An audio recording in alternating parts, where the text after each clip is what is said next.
وعليكم بمزيد من الحرص والهمة والتفاعل والتفاني من أجل خدمة أشخاص ذوي الإعاقة، لأنهم قادرون على أن يعطوا الكثير، وعلينا أن نتجنب نظرة الإحسان ونظرة التعاطف بقدر ما نوفر لهم قدرة على الإنتاج ونستثمر فيهم لتحقق الجودة من خلال الأشخاص ذوي الإعاقة.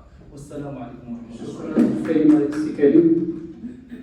شكرا للجميع، وكلمتي الأخيرة أقول للجميع عليه بالصبر ثم البحث ثم بتطوير الذات بكل ما هو مفيد للإنسانية. شكرا سي علي. بصراحة هذه صعيب شوية باش تقدر توجه واحد الرسالة في واحد الوقت قليل، ولكن هذا اللي لقيته ربما أكثر دفع في هذه الدقيقة. هذا نقولوا الإخوان اللي المسألة ديال الأولوجيات أو الأكسسيبيليتي راه ماشي تعرف، هي خص أي واحد يآمن بأنها خصها تكون. علاش؟ لأن أي واحد معرض في هذه الحياة أنه يتغير الوضع ديالو من السلامة للمرض، وبالتالي هذه الأولوجيات راه ماشي غتنفع غير هاد البناء، تنفع غير ذوي الإعاقة، غتنفع الجميع إن شاء الله. ونتمنى إن شاء الله الإخوان يخدموا على هذا الشيء، لا مسؤولين ولا طلبة اللي غادي يوليو من بعد مسؤولين، حتى هما ياخذوها بعين الاعتبار ويعقلوا عليها. شكرا. والله يجزيهم بخير. الكلمة سيدي محمد العفيري.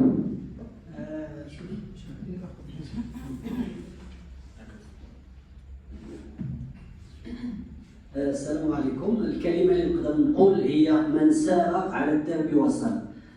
كنوجه هذه الكلمة لإخواني وأخواتي وأبنائي وبناتي، وكنقول لهم هذا عبد الله الظريف اللي عنده 63 سنة تقاعد في التربية الوطنية ومشيت درست في معهد ديال الترويض وحصلت على شهادة، وكذلك مشيت على أساس أنني الآن كندير ماستر في معهد ديال الصحافة.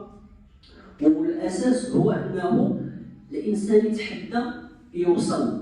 ولا بغيتو تعرفوا على محمد العفير دخلوا القناة ديالي اللي هي مول العكاز أو أمي دو لاكان بلونش، والحمد لله في هذا التحدي أنني وصلت. غادي نقطع ما بين طنجة والإسبان بالسباحة، وهذا الأمر جاء من الديوان الملكي وغادي يكون في شهر 7، ونتمنى تحضروا معنا إن شاء الله. والسلام عليكم ورحمة الله تعالى وبركاته. الكلمة سيدي عبد الله حكيم. الصحة تاج فوق رؤوس الناس، فوق رؤوس الأصحاء لا يراها إلا المرضى. الكلمة ديالي حتى أنا ما تكونش موجهة للأشخاص في وضعية إعاقة، أكثر ما تكون موجهة لبنياتي ووليداتي اللي هما مسيرين ديال النادي، اللي كما قلت أنا هاد الناس تيكونوا خصهم بزاف تكونوا أشخاص ماشي عاديين، يعني ماشي عاديين يعني تيبذلوا مجهود أكثر. الكلمة ديالي لهم زيدوا اهتموا بإخوانكم الأشخاص في وضعية إعاقة أو ذوي الإعاقة، وجروا لكم الناس بزاف ووعيوهم بهذه المسألة لأنهم في حاجة لكم. اللي نقدر نقول كذلك بالنسبة لي أنا عبد ربي فاعل جمعوي ومؤسس الجمعيات للأشخاص المكفوفين، إطار سامي في المندوبية السامية للتخطيط مشرف على التقاعد، يعني وكنسكن بجانب الكليه هنا. يعني انا سمعت بان كاين الطابعه بطريقه برايل، ربما انا قريت الانفورماتيك هنا انا تحت كليه عين الشق، من بعد ما اشتغلت تحت بالمندوبيه الساميه للتخطيط والتحقت بالكليه هنا باش نقرا الانفورماتيك ادابتي. راه كان هنايا واحد الاستاذ سميتو السي زرق السي عبد تعرفوا الاخوان.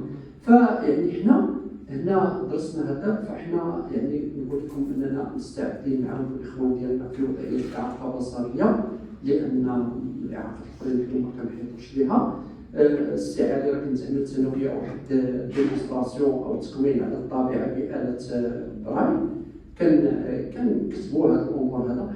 الا كانوا نتوما كتعرفوا ان الاخوان ديالنا في حاجه لينا في شي حاجه في هذا المجال ديال الانفورماتيك هذا بور لي نون فويون بور لي بيرسون نون فويونت، ولا في الطبع بطريقه برايل، ولا حنا مستعدين نبذلوا هذا المجهود مع الاخوان هذو، يعني بوجه الله لله في سبيل الله. حنا تنتخلصوا ولله الحمد بعد ما ندخل ديالنا عندنا بغينا حنا نكملوا ذاك العمل التطوعي اللي بدينا في السبور ديالنا، نكملوه في الكبار ديالنا. وشكرا لكم ورغم تحياتي لكم.